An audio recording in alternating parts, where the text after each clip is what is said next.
Hello and welcome to what I hope is the first in a series of interesting discussions and interviews with people that hold various views on religion and life and politics.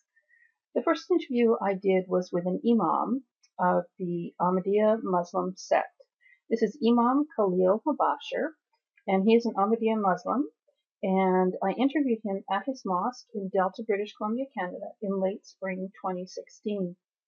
I wanted to interview an Imam so that I could get some real answers to questions that non-Muslims like myself have about the faith. Now, the Ahmadiyya Muslims are a small sect within the Muslim community. In fact, Sunni and Shia Muslims do not recognize them as being true Muslims. They do believe in the Prophet Muhammad. They do follow the 5 pillars of Islam. They do accept the Quran as a holy text. But they don't believe that Muhammad was the final prophet. And that's the rub, because Sunni and Shia do believe Muhammad was the final prophet. Ahmadiyya Muslims throughout the world are subjected to a lot of persecution and death squads and discrimination from other Muslim sects because of their beliefs being different. They're considered, quote, not Muslim enough, unquote. In 2016 in Scotland, we saw this played out in a very dramatic way. An Ahmadiyya Muslim shopkeeper wished his Christian clientele a happy Easter on his Facebook page. Shortly thereafter, he was murdered, and police thought it was a hate crime against Muslims, but it actually turned out that he was murdered by another Muslim who felt that he had disrespected the Prophet and was not a true Muslim to be working with or supporting another faith, in this case Christianity. When I was with the Imam and his assistant at the mosque, I had a lovely 2-hour visit with them. When I first arrived, the Imam pulled up in a minivan with his daughter driving. I later learned it was his daughter, and 2 of his young grandchildren in the back seat. One of them being a little girl who was in full hijab, meaning her full hair was covered, as was his daughter. She was wearing a hijab and a long gown, and her hair was fully covered too. She greeted me warmly. In fact, we hugged. And the Imam, when I extended my hand to shake his hand, he graciously took my hand. Now, this is important, and I'll refer back to it in a little bit. I want to mention a couple of things at this point. One, the hijab is used in the Islamic faith as a way to cover the hair of women so they do not incite lust in men. And I have a real problem with this when you cover the hair of a 6-year-old child, that you would assume that a 6-year-old child would incite lust in a man. I find this very disturbing, and I don't understand the logic behind it. But that's why women cover their hair. And Jewish women do the same, but they do it with wigs. So we'll get into that in another video. But it was quite disturbing to me to see this young child with her hair fully covered. So after the greetings outside, the Imam and I went in, and he took me on a tour of the mosque and showed me all the rooms, and the men's prayer room and the women's prayer room, and talked a little bit about how they're segregated, and gave me a bit of a history of how long they've been in Delta, which is where the mosque is located. And it was a lovely tour of the facility. And then we went into the Imam's office and sat down to have a conversation. So what I'm going to be sharing with you in this conversation is my questions and his responses. Because it was the month of Ramadan, Muslims are fasting for 19 hours a day. I was obviously a non-Muslim coming in, and it was around lunchtime, and they had graciously provided a beautiful Persian lunch for me. I felt quite guilty eating in front of 2 people who I knew were fasting. So I had a few bites of each thing, and it was fantastic. And I said, could I take the rest home? And they got me these lovely little takeaway containers, so I was able to enjoy my meal later. All in all, it was a really interesting day for me. And let's get to the interview, and you can get an inside scoop on answers to some of the questions that I had. But also, I put the call out to my friends on social media, asking them what they'd like to know about Islam and Muslims, and how we can better understand each other. So many of these questions were submitted to me via Twitter and Facebook. What would you say is the difference between Sunni, Shia, and Ahmadis? The difference actually I mentioned, Yeah. that they were waiting a person which was foretold by the founder of Islam. and they have been waiting for 13 years, 13 centuries. And the time was told by the holy founder of Islam that he is to come and remove those innovations which are added in Islam, and bring the things back which are sent out from Islam. Okay. So he will put them on the right road. So they were all waiting. So we Ahmadiyya Muslim believe that Mirza Ghulam Ahmad alayhi salam, in the shape of the Imam Mahdi, who was told in the Hadith, has appeared and has come. Okay. And nobody will be coming again. And that century 14 was, they were told that he is to appear in the 14th century. That is past. Now 15th century is started. So we have been waiting and waiting. So the Sunni and Shia, they believe that Muhammad was the final prophet and no one else is coming. Is that correct? Exactly, correct. Okay. Okay. Exactly.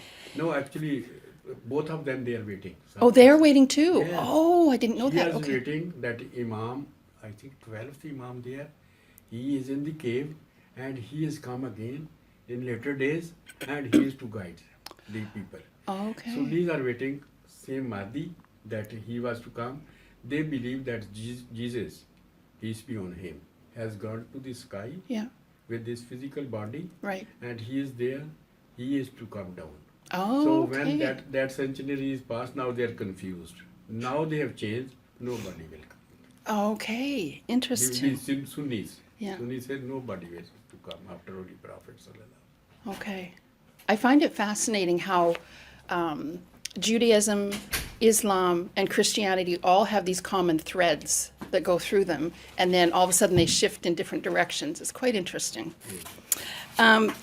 My next question relates to a bit of a conversation I had prior to our sitting down and recording the conversation.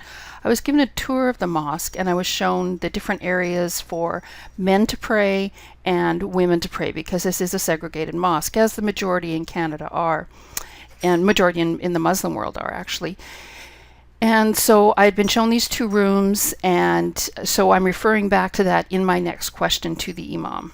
So we talked about the women being separate in the mosque when they pray and that kind of thing. What is the view of women in Islam in terms of equality and that kind of thing? Because I have read that a woman's testimony is worth less in court, and her inheritance is less. So can you talk to me about that? Actually, woman has a great respect in Islam. I can say she is the queen at home. Yeah. And we are just surveyors. Islam only does not like that they should mix, that there are sometimes the problems comes. That one lady who is not relative meeting other person without any hesitation, freely, so then sometimes some problems start. So Okay. Islam say no. Yeah. So otherwise, she has Holy Prophet Sallallahu Alaihi Wasallam said that anybody who will train two daughters, he will be, first daughter is mercy of Allah at his home. The other one is double blessing. He trained them, educate them, marry them. He will be in the heaven with me like this. Like he showed two fingers that he will be with me in the heaven. So mother is your heaven is lies under the feet of your mother. Wife is your life colleague, your life companion, Partner. and partner. So give her fullest respect, and they have respected Islam. Now, this is where it gets interesting. The Imam goes back to my question about women's testimony being less valuable in court than a man's. And he takes the standard line, which I've heard before from many Muslims, that it is because women are forgetful and can't handle finances. So I'll let you hear it in his own words. As for witness you mentioned, sometimes because the women forget, so for this reason, for that weakness, so Islam says that too. Otherwise, in every matter, they have actually equal rights. It's mentioned in the Holy Quran that that verse is not in my mind. The second voice you hear is the Imam's assistant, and he chimes in with, again, the standard line that it's only for financial matters that women need help, that we are not as capable as men to appear in court or make these kinds of decisions. So that's the other voice that you'll hear next. It's only for financial matters and dealing financial matters, but otherwise the witness is equal. I mean, if this is, for example, a criminal case, a woman is called for her witness, right? Then witness counts as one full Okay. witness, not as a half. I think it's only related to financial matters. Yes, otherwise that they're is equal where the witness is. Our testimony is considered half Yes. of the. Even if husband dies, she has the share of that in the property. The father dies, she has her share of in the property. So, lot of things actually. So, then their dowries and their man is responsible for their food, for their clothing. Yeah. He is to work outside actually. Islam says if the wife is working, the husband has no right at all to take his money. It is completely and wholly and solely for her. And if husband is working, she has the right to take that. And even it's duty, responsibility of the husband to feed and to clothe the wife. Okay. Now, there are some imams, not Ahmadis, but some imams in Canada, two specifically, one in Toronto, one in Calgary, that are calling for Sharia law in Canada. How do you feel about that? Is it showing? They want Sharia law in Canada? Oh yes. Actually, we are not in the favor of Yeah. that one.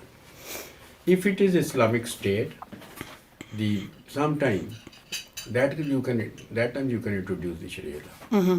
But living in these countries, where we have so many different people there, which Sharia you will bring? Yeah. Even when Sunnis, they follow the different way, Wahhabis follow different way, and Shias follow different way, which Sharia you will tell them? Yeah. The Sunnis, they will say, we are not agree with this. The Wahhabis say, we are not agree with this. So we are not in this favor. Okay. Now, how is it for you as... Yes. Okay. Yes. I've told him where I missed, so he can assist me. Sure.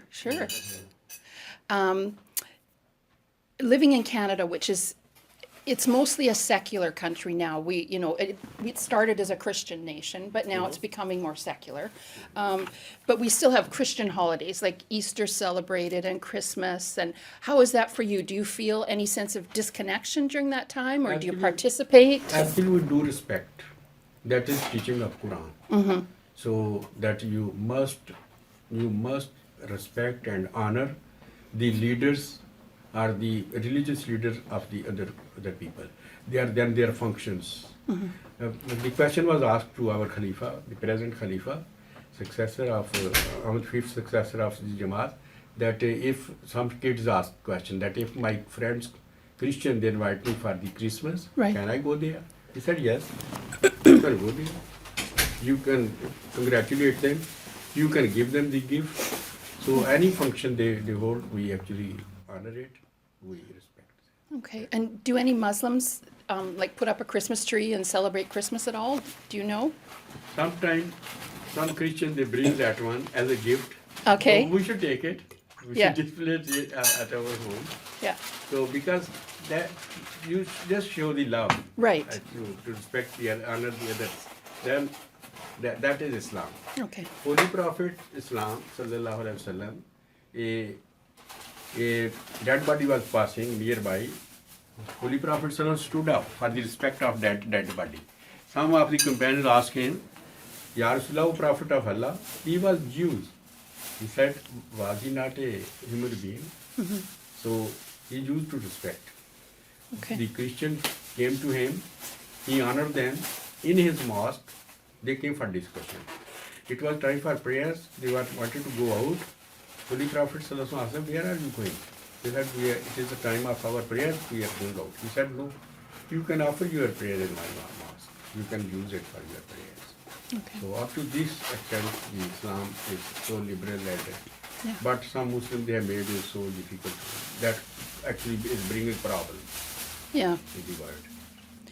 Now, You and I talked a little bit before about radicalization and how some, there was 3 young boys from a mosque in Calgary that left and went to fight in Syria with ISIS.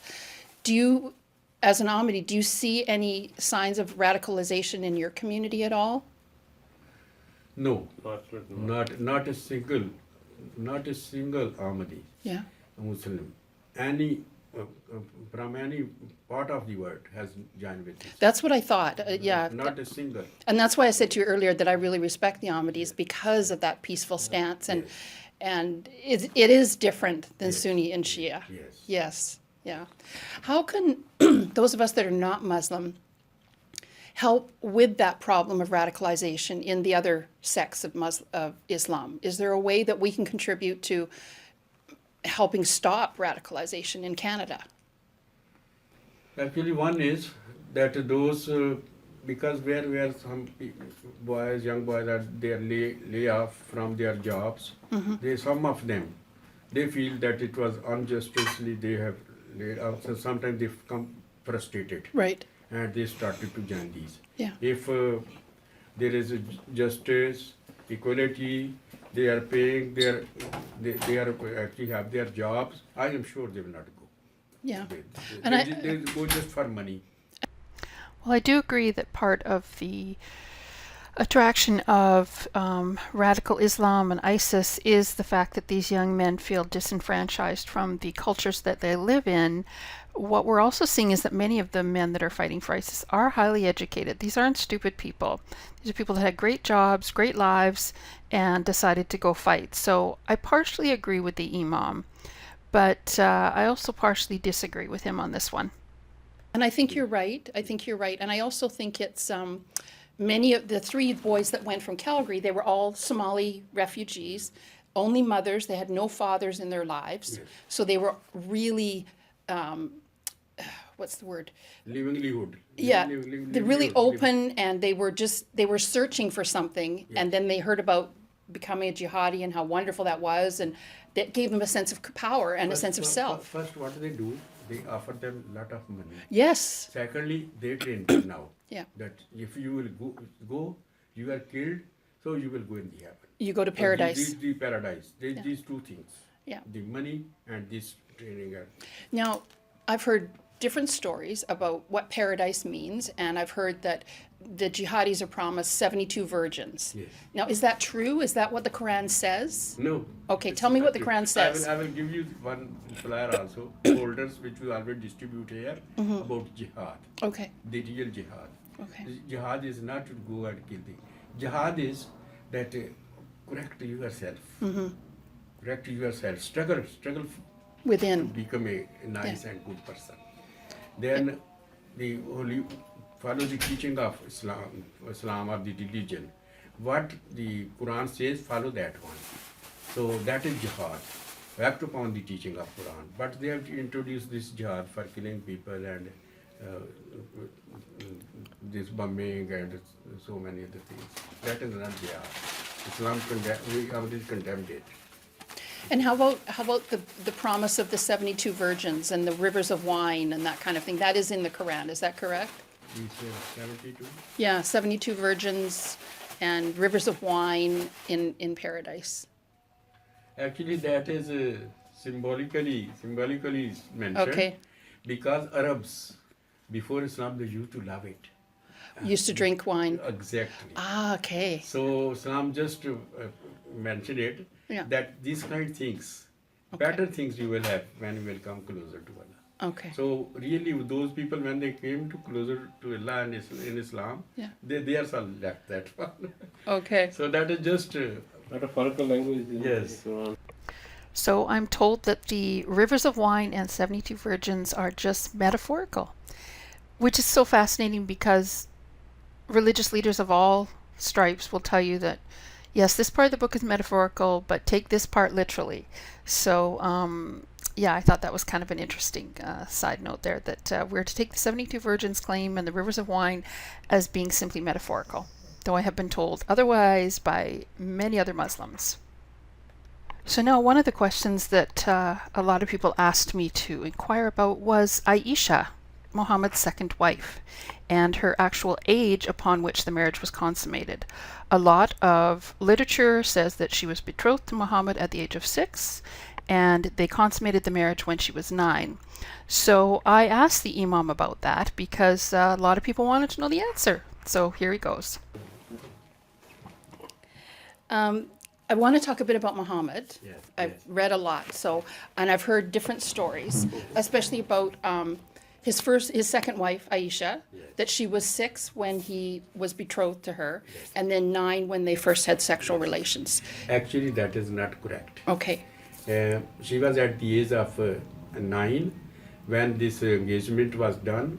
She was at the age of 12 years. 12 years.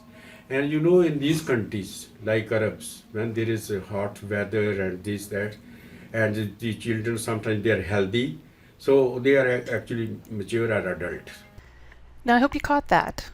In Arab countries where it's hot, children mature faster. So that's why it's okay for Muhammad to have had sex with Aisha at 12, as he's claiming, though I still maintain that most of the literature says she was 9. But either way, she was still a child in my mind. So that time the Prophet Sallallahu Alaihi Wasallam married. So that is just written people who are getting against Islam. So real investigation, if you go and research, so you will find that maybe in this life of Muhammad also. Yes, maybe it yeah. is mentioned. So it was not 6 years at all. Okay. So because Muhammad was the perfect man, Yes. and Muslims are to follow his lead in how they live their lives. We see in a lot of Arab countries, Yemen, Sudan, all these different countries where there is child marriage happening now. Young girls, 11, 12 or younger, being married off to old men. How can you explain that when they're actually just following the lead of the Prophet? Is that not wrong to say to an 11-year-old girl, you have to marry this old man? Is wrong. It's wrong. Is wrong. Actually, Islam says that kafaf is one Arabic word which means equality. Their education, their age, their mentality, and their all things we should see before we marry our daughters.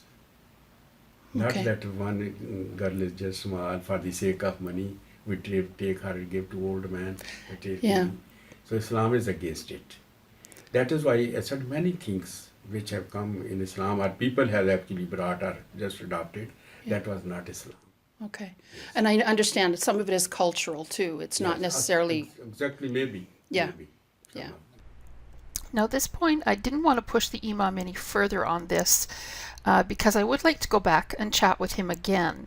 So I thought I would leave his answer as it stood, but he didn't fully answer what I wanted to hear. Is if Muhammad was perfect and had sex with a girl, i.e. raped her at the age of 12, and men are doing that today in the name of Islam, how can he accept or explain that? And I didn't get the answer, a full answer, but I guess it's the best answer that he can give because he has to defend the faith. Okay.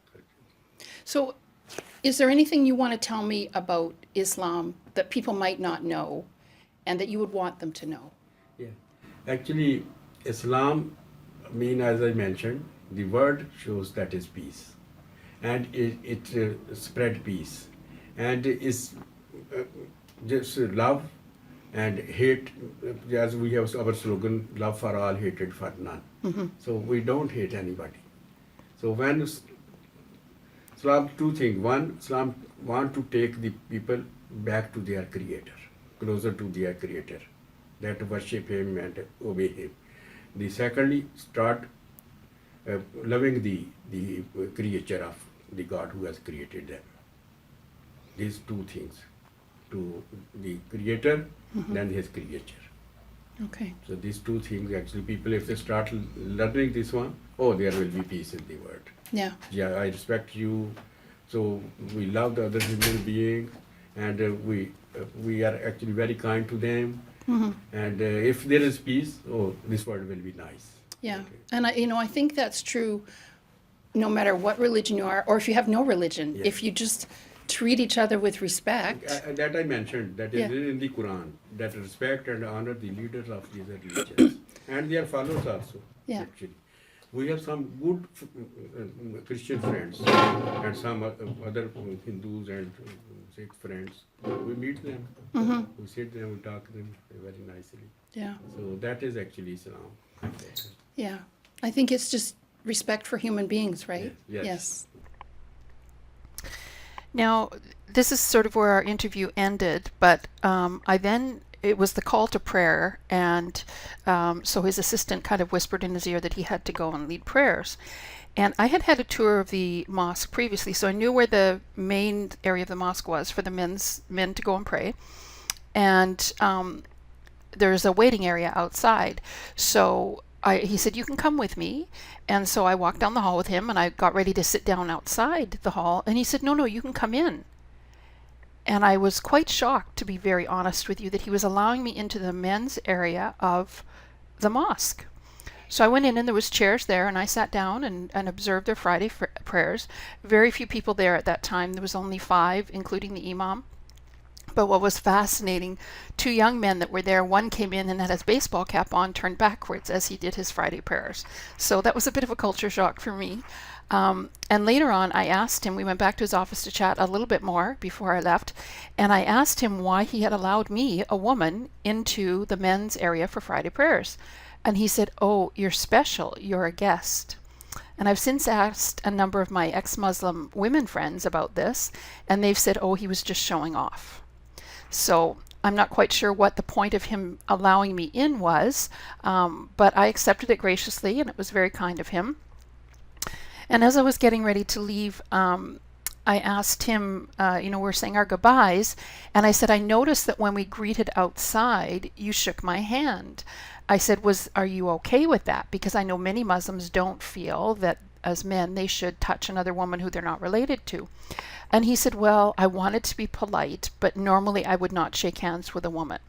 And I said, no problem. I said, I respect your beliefs, and I'm in your mosque, so I won't put my hand out to shake your hand goodbye. And so that was sort of the end of our visit. I really enjoyed my visit with the Imam. One of the things that we did talk about that I wanted to mention too was during the month of Ramadan, especially in a lot of the Islamic nations, there are a lot of health concerns that come up. Pregnant women, the elderly, and children fasting for long periods of time, sometimes up to 19 hours a day. And so I asked the Imam about that. He explained to me that if people are anything under 15, they shouldn't fast. And that goes against a lot of what I've been hearing from other Muslim sects, that everyone should fast, including children. And we're having children in schools in Canada fainting because they haven't had food for so long. And they're being, the other kids who are eating lunch are told to eat away from their children, from the Muslim children, which just isolates them even more. So he told me in his belief system, anyone under 15 should not be fasting. And from 15 to 16, only 5 to 7 hours, 16 years old, 8 to 10, 17 years old, 8 to 12. And then once you've reached the age of 18, if you choose to do the Ramadan fast, you do the full 18 hours.